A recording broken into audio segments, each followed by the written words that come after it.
శ్రీమాత్రే నమః. ఓం శ్రీ గురుభ్యో నమః. నమస్తే అండి. నేను మీ రామకృష్ణిహాన్, ఆస్ట్రోన్యూమరాలజీని.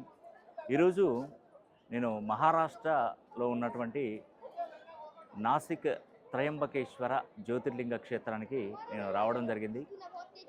ఇక్కడికి నేను రావడానికి గల కారణం ఏంటంటే 2026 సంవత్సరము జనవరి 10వ తారీఖున నేను శని హోమం అనేది కూడా నేను జరిపించబోతున్నాను.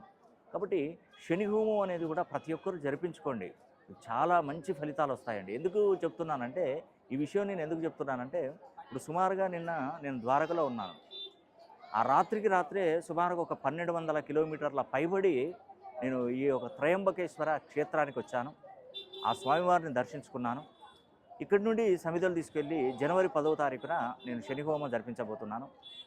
ఎందుకు ఎంత అహర్నిశలు, ఎంత టైము తీసుకొని ఈ సుమారుగా 10వ తారీఖు వరకు చాలా వరకు పుణ్యక్షేత్రాలు దర్శించుకోవాలి, ఆ సమిధలు తీసుకురావాలి. దాదాపుగా ప్రతి ఒక్కరి పేరు గోత్రనామాల మీద మరి ఈ యొక్క శని హోమం జరిపించాలి. కాబట్టి మీ పేరు గోత్రనామాలు మాకు పంపించినట్టయితే నేను తప్పకుండా శని హోమం జరిపించి ఆ వీడియో కంకణం, ఆ వీడియో క్లిప్ అనేది కూడా మీకు అందజేస్తాను. కాబట్టి ఇట్టి అవకాశాన్ని ఎవ్వరు కూడా మీరు మిస్ చేసుకోవద్దు.